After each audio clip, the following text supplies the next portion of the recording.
Hi guys, രേണുസുതി latest ആയിട്ട് ഒരു വീഡിയോ ഇട്ടിട്ടുണ്ടായിരുന്നു. അതിനകത്ത് തൻ്റെ മകനായിട്ടുള്ള ഋതപ്പനെ ആരൊക്കെ ചേർന്ന് തട്ടിയെടുക്കാൻ ശ്രമിക്കുന്നതൊക്കെയായിരുന്നു പുള്ളിക്കാരി ആ ഒരു വീഡിയോക്കകത്തോടെ വന്ന് പറയുന്നത്. അപ്പം പുള്ളിക്കാരിയുടെ ഈ ഒരു അവസ്ഥയിൽ തനിക്ക് ഏറ്റവും വലിയൊരു ആശ്വാസം എന്ന് പറയുന്നത് തൻ്റെ മകനായിട്ടുള്ള ഋതപ്പൻ അടുത്തുണ്ടാവുക എന്നുള്ളതൊക്കെ തന്നെ ആയിരിക്കുമല്ലോ. അപ്പം അങ്ങനെയുള്ളപ്പം ഈ ഒരു അവസ്ഥയിൽ പോലും തൻ്റെ മകനായിട്ടുള്ള ഋതപ്പനെ തട്ടിയെടുക്കാൻ ആരൊക്കെ ചേർന്ന് ശ്രമിച്ചു എന്നൊക്കെ പറയുമ്പോഴത്തേക്കിന് അതെന്താണ് ഒരു കാര്യമുണ്ട് ഗൈസ്. ഞാൻ കഴിഞ്ഞ 1-2 വീഡിയോസ് ഒക്കെ ചെയ്തതിന് ശേഷം അറിഞ്ഞേക്കുന്ന കുറച്ച് കാര്യങ്ങളുണ്ടായിരുന്നു. അത് വെച്ച് പറയുകയാണെന്നുണ്ടെങ്കിൽ ഇതിന്റെ പിന്നാമ്പുറത്ത് നമ്മൾ ഈ സോഷ്യൽ മീഡിയയിൽ പബ്ലിക്കിൽ വന്നേക്കുന്നതല്ലാതെ ഇതിന്റെ പിന്നാമ്പുറത്ത് വലിയ കുറച്ച് കളികളും കാര്യങ്ങളൊക്കെ നടക്കുന്നുണ്ട്. വരും ദിവസങ്ങളിൽ ചിലപ്പോൾ അതൊക്കെ പുറത്ത് വന്നേക്കാം. എന്താണെങ്കിലും രേണുസുതി ഇട്ടേക്കുന്ന ഒരു വീഡിയോ നമുക്കിത് കാണാം. പിന്നെ എന്നെ ഒരുപാട് പേര് സ്നേഹിക്കുന്നുണ്ട്. ഒത്തിരി നല്ല ആളുകൾ എന്നെ കാണാനും വന്നിട്ടുണ്ട്. ഇൻഫെക്ഷന്റെ പ്രശ്നമൊക്കെ ഉള്ളതുകൊണ്ടാണ് ഞാൻ പറഞ്ഞില്ല, കീമോ തുടങ്ങിക്കഴിഞ്ഞാൽ കുറച്ച് ദിവസത്തേക്ക് എനിക്ക് വയ്യാണ്ടാവും. അന്ന് ഞാൻ കിടന്നുകൊണ്ടാണ് ICU പോകുന്നതിന് തലേന്നൊരു വീഡിയോ ഇട്ടു.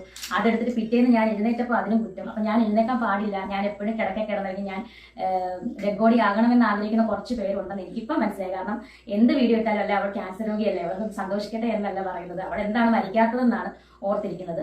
അപ്പൊ അവരോടൊന്നും എനിക്കൊന്നും പറയാനില്ല. മനുഷ്യരാണ് നമ്മൾ, എപ്പം വേണം നമുക്ക് എന്ത് വേണം സംഭവിക്കാം. പക്ഷെ ഉള്ള കാലത്ത് നമ്മൾ ആരും ചോദിക്കാതെ സന്തോഷത്തോടുകൂടെ ജീവിക്കുക.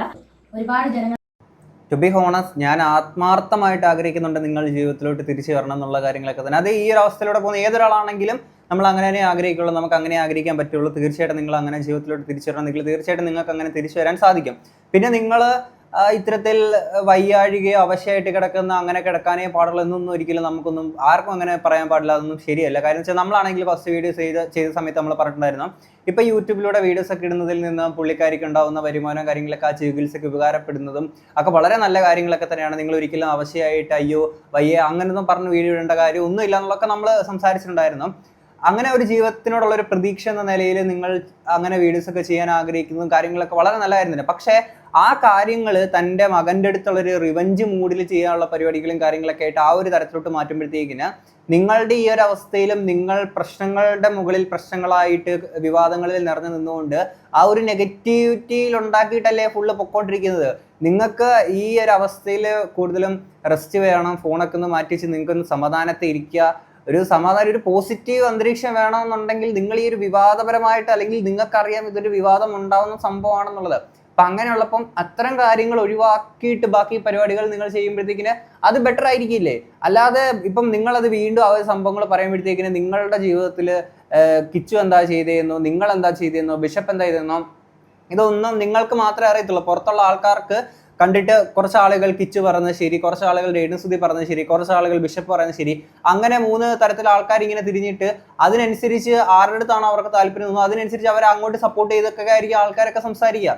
ഓക്കെ, അങ്ങനെയുള്ളപ്പോൾ അതിനകത്ത് ഇപ്പം നിങ്ങൾക്കെതിരെ ഒരു നെഗറ്റിവിറ്റിയോ അല്ലെങ്കിൽ അപ്പുറത്തോട്ടൊരു സപ്പോർട്ടോ കാര്യങ്ങളൊക്കെ ഉണ്ടെങ്കിൽ അതിന് വീണ്ടും ഫ്യൂലപ്പ് ചെയ്യുന്ന തരത്തിലോട്ട് നിങ്ങൾ വീണ്ടും വിവാദങ്ങൾ ഉണ്ടാക്കുമ്പോൾ ആളുകൾ അതിങ്ങനെ പറയുന്നത് അത് നിങ്ങൾ കൂടി ഒന്ന് ശ്രദ്ധിക്കുക, സമാധാനമായിട്ടിരിക്കുക എന്നുള്ളതാണ്. ഇനി ഈ ഒരു വീഡിയോക്കകത്താണെങ്കിൽ പോലും നിങ്ങൾ കിച്ചുവിൻ്റെ പേരോ കാര്യങ്ങളൊന്നും എടുത്ത് പറയുന്നില്ല, പക്ഷേ പോലും ഈ ഒരു വീഡിയോക്കകത്തും ഇങ്ങനെ ആരൊക്കെ തട്ടിയെടുക്കാൻ ശ്രമിച്ചു തൻ്റെ ഋതപ്പനെ എന്നൊക്കെ പറയുമ്പോൾ പോലും അത് കിച്ചുവിലോട്ട് വരാൻ ചൂണ്ടുന്ന തരത്തിലുള്ള ഒരു കാര്യമാണ്. അത് നിങ്ങൾക്ക് കേൾക്കുമ്പോൾ മനസ്സിലാവും. ഒരു കാര്യം പറയാമെന്ന് വെച്ചാൽ ഞാനൊരു നീക്കം പറഞ്ഞു, അത് ആരുടെയാണോ പേരൊന്നും ഞാൻ പറയുന്നില്ല. ആ നീക്കം എന്നെ വളരെയധികം ദുഃഖത്തിലാക്കി. കാരണം എനിക്ക് 10ാം തീയതി കീമയാണ്. മനസ്സ് എത്രത്തോളം സന്തോഷിക്കാവോ അത്രത്തോളം സന്തോഷിക്കാം. എനിക്കിനി എന്താണ് സന്തോഷിക്കാനുള്ളതെന്ന് വെച്ചാൽ നിങ്ങൾ ഉദ്ദേശിക്കുന്ന പോലെ സാധാരണ ഒരു ക്യാൻസർ അല്ല. എനിക്ക് ക്യാൻസർ ആണെങ്കിൽ പോലും അതിൽ കുറച്ച് ഡിഫിക്കൽട്ട് ആണ് എനിക്ക്. അത് എനിക്കും അറിയാം, എൻ്റെ വീട്ടുകാർക്ക് പറയാം. നിങ്ങൾ ഈ പറയുന്ന കള്ളത്തരം എന്തിനാണ് ഞാൻ ഈ കള്ളത്തരം ഈ പിക്ലൈൻ ഏതായാലും വിവരമുള്ളവർക്കാണ്. ഹാർട്ടിൽ കിടക്കുന്ന സാധനമാണ് ഇതിനകത്തൂടെ. അതിന്റെ കത്തീറ്റർ ഹാർട്ടിൽ കിടക്കുന്നതാണ്. സോ ഇത് വെറുതെ എന്തായാലും ഒരു ഡോക്ടേഴ്സും കുത്തിയിടത്തില്ല. സോ ഉള്ളതുകൊണ്ടാണ് നമ്മൾ ഇടുന്നത്. നമ്മൾ കള്ളം ചെയ്യത്തില്ല, കള്ളം പറയത്തില്ല. ഒരു അസുഖത്തെ വെച്ചാൽ ഇത്രയും വലിയൊരു മാരകാവസ്ഥയെ വെച്ച് നമ്മൾ കള്ളം പറയില്ല.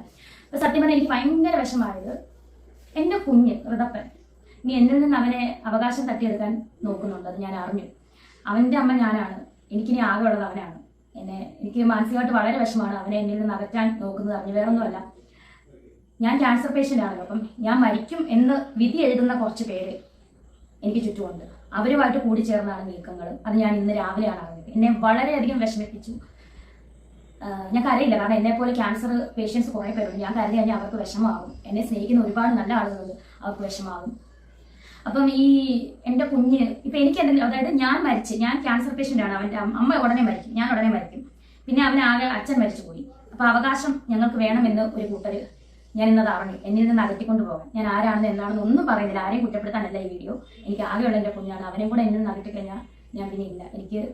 ഞാൻ എത്രത്തോളം വിഷമിച്ചാണ് ഈ വീഡിയോ എടുക്കുന്നതെന്ന് നിങ്ങൾക്ക് ആർക്കും അറിയില്ല. ഞാൻ തൊട്ട് ഇതൊക്കെ വെച്ചുകൊണ്ട് നിങ്ങൾക്ക് അത് അതിൻ്റെ ഫീലിങ്സ് മനസ്സിലാക്കില്ല. എനിക്ക് എംപതി അല്ലെങ്കിൽ സിമ്പതി അതിനല്ല ഞാൻ ഈ വീഡിയോ എടുത്തതും ഒരിക്കലും. പക്ഷെ സ്നേഹമുള്ളവർ ഒരുപാട് പേര് എന്നെ സ്നേഹിക്കുന്നത് എനിക്ക് ഒരുപാട് സന്തോഷമാണ്.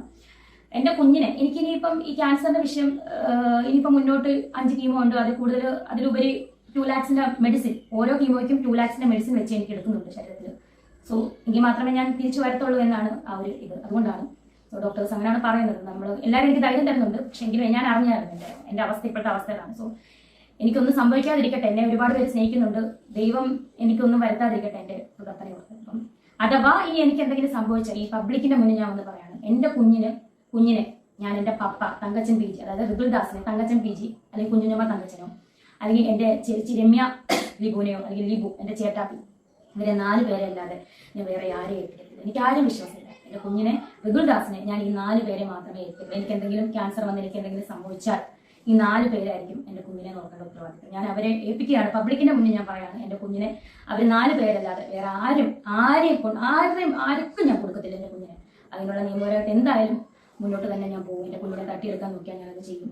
ഈ 4 പേര് എന്നെ പൊന്നുപോലെ നോക്കുന്നുണ്ട് അവർ. അപ്പൊ എന്റെ കുഞ്ഞിനെ അവർ നോക്കും. എന്റെ കണ്ണുമുന്നിൽ തന്നെ എന്റെ കുഞ്ഞ് കാണണം എപ്പോഴും, എന്റെ മരണം വരെ. അപ്പം ഇത് ഒന്ന് അറിയിക്കാൻ വേണ്ടി, നീക്കം ഞാൻ അറിഞ്ഞു, അതൊന്ന് അറിയിക്കാൻ വേണ്ടിയിട്ടാണ് ഞാൻ പബ്ലിക്കിന്റെ മുന്നിൽ വന്നത്.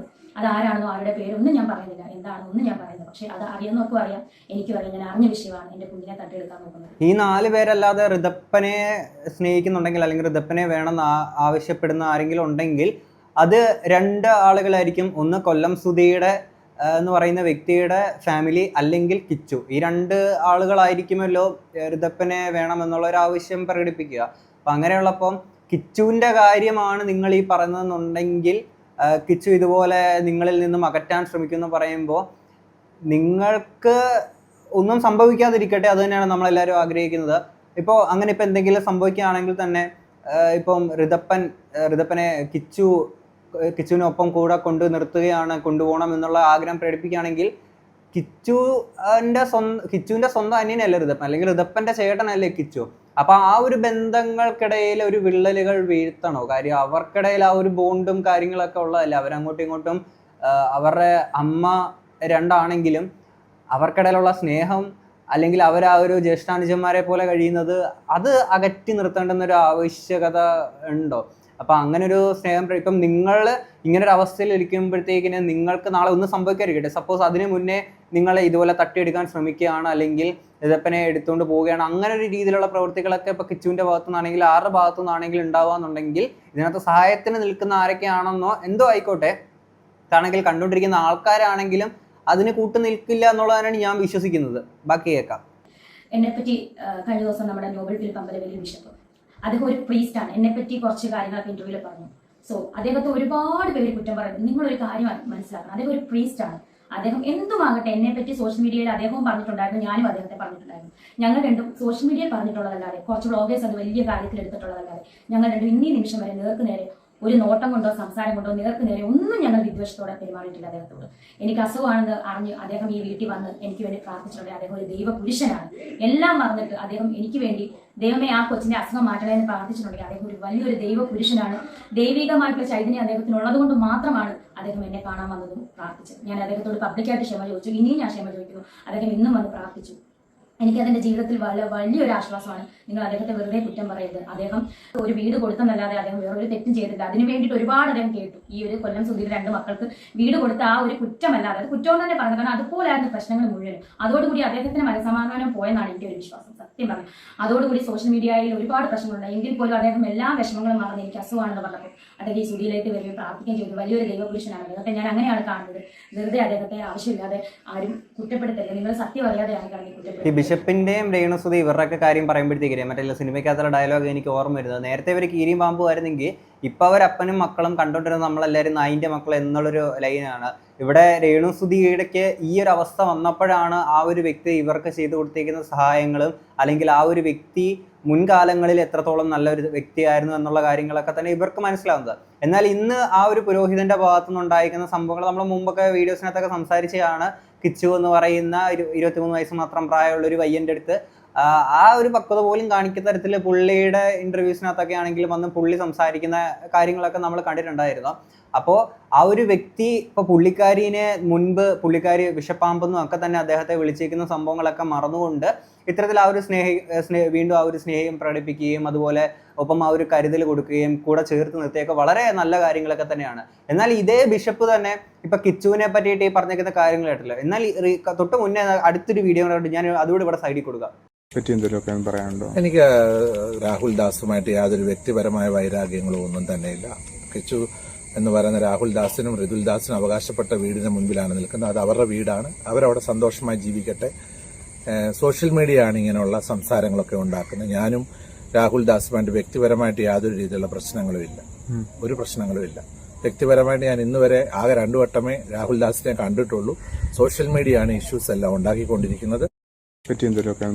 എനിക്ക് രാഹുൽ ദാസുമായിട്ട് യാതൊരു ഇപ്പോ പുള്ളിക്ക് കിച്ചുമായിട്ട് പ്രശ്നമില്ലെന്നാണ് പറഞ്ഞത്. എന്നാൽ മുമ്പത്തെ ഇന്റർവ്യൂസിനകത്തൊക്കെ ആണെങ്കിൽ കിച്ചു പ്രശ്നമാണ്, മറ്റേതാണ്, മറിച്ചാണ്, രാഹുൽ ദാസ് അങ്ങനെ ഇങ്ങനെ എന്നൊക്കെ പറഞ്ഞേക്കുന്ന ഇതേ വ്യക്തി തന്നെ പിന്നീട് ഇപ്പുറത്തോട്ട് മാറ്റി പറയും. ഇതാണ് പറഞ്ഞത്. ഇതൊക്കെ കണ്ടിട്ട് ഒരാളുടെ അടുത്തും ഒരു ഈ പറയുന്ന പലരും പല സ്ഥലത്തോട്ട് സപ്പോർട്ട് കാര്യങ്ങളൊക്കെ ആയിട്ട് പോയി നിൽക്കുന്നുണ്ട്. പക്ഷെ ഞാൻ ഈ കൂട്ടത്തിൽ ഒരാളെ സപ്പോർട്ട് ചെയ്യില്ല, ഒരാളെ ഞാൻ സപ്പോർട്ട് ചെയ്യില്ല.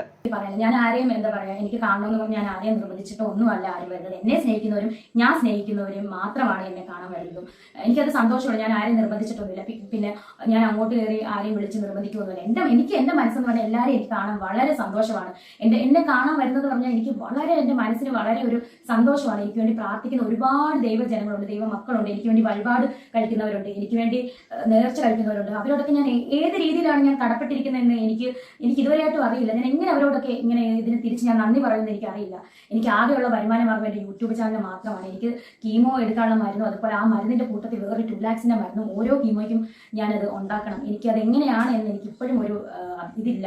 അതിന് വേണ്ടിയിട്ട് ഞാൻ യൂട്യൂബ് ചാനൽ മുന്നോട്ട് കൊണ്ടുപോകാം. പ്ലീസ് നിങ്ങൾ കാണുന്നവർ സപ്പോർട്ട് ചെയ്യുക, സബ്സ്ക്രൈബ് ചെയ്യുക, എന്നെ ഈ ഒരു രോഗത്തിൽ നിന്ന് രക്ഷിച്ച് തിരിച്ച് എൻ്റെ ഹൃദയത്തിൻ്റെ അമ്മയായിട്ട് തിരിച്ചു കൊടുക്കുക എന്നുള്ള ഒരൊറ്റ ഇതുകൊണ്ടാണ് ഞാൻ സത്യം പറഞ്ഞാൽ ഞാൻ അതുകൊണ്ടാണ് മുന്നോട്ട് പോകുന്നത്. ഞാൻ പലപ്പോഴും തളർന്നു പോയിട്ടുണ്ട്. ഈ ആളുകൾ കാണാൻ വരുന്നതും ഒക്കെ നിങ്ങൾക്ക് ഭയങ്കര ഒരു ആശ്വാസവും സന്തോഷമൊക്കെ തന്നെ ആയിരിക്കും, അത് നമുക്ക് മനസ്സിലാക്കാൻ പറ്റും. പക്ഷേ പിന്നീട് നിങ്ങളത് ഈ വന്നേക്കുന്ന ആൾക്കാരെ വീണ്ടും ഒരു വിവാദത്തിൽ പറഞ്ഞു വിടുന്ന തരത്തിലോട്ട് മാറും. ഇപ്പം സീമാജി നായർ പുള്ളിക്കാരിയുടെ കാര്യമാണെങ്കിൽ നിങ്ങൾ അങ്ങനെ ഒരു പോസ്റ്റ് കാര്യങ്ങളൊക്കെ വെച്ചിട്ടിട്ട് പിന്നെയും പുള്ളിക്കാരിയെ ഒരു വിവാദത്തിൽ ഉൾപ്പെടുത്തേണ്ടി വരികയും പുള്ളിക്കാരി ഒരു നിസ്സഹായ അവസ്ഥയിൽ നിൽക്കേണ്ടി വരുന്ന രീതിയിൽ കാര്യങ്ങളൊക്കെ മാറിയിട്ടുണ്ടായിരുന്നു. പുള്ളിക്കാരിയുടെ അടുത്തൊരു പോസ്റ്റ് കണ്ടിട്ടുണ്ടായിരുന്നു, എന്തോ പുള്ളിക്കാരി ഇങ്ങനെയാണെന്നുണ്ടെങ്കിൽ ഇനി എന്തോ സഹായം ചെയ്യുന്നത് നിർത്തണം, ആ ഒരു ലെവലിലോട്ടൊക്കെ പുള്ളിക്കാരിയുടെ ചിന്തകൾ പോയേക്കുന്ന തരത്തിലോട്ട് കാര്യങ്ങൾ. അത് നിങ്ങൾ ആ ഒരു പോസ്റ്റ് ഇട്ട് പിന്നീട് ഇങ്ങനെ ഒരു വിവാദമായതിനു ശേഷം വന്നേക്കുന്ന ഒരു സംഭവമാണ്. പിന്നെ നിങ്ങളുടെ ഈ ഒരു പിപ്പ് ലൈനിൽ അതിങ്ങനെ ടച്ച് ഒക്കെ ചെയ്തുകൊണ്ട് റീൽ വീഡിയോസ് ഒക്കെ ഇട്ടിരിക്കുന്ന ഇങ്ങനെ കണ്ടിട്ടുണ്ടായിരുന്നു.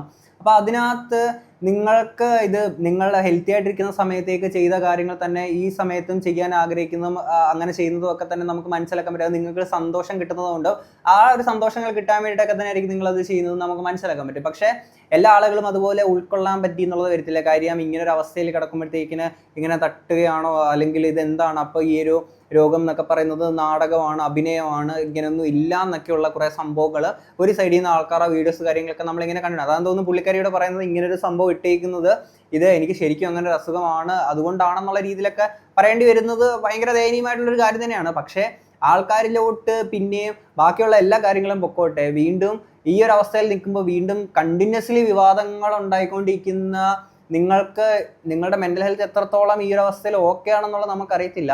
പക്ഷെ നിങ്ങൾ ഇങ്ങനെ കണ്ടിന്യൂസ്ലി ചെയ്തുകൊണ്ടിരിക്കുന്നത് എന്താണെന്ന് എനിക്ക് മനസ്സിലാവുന്നില്ല.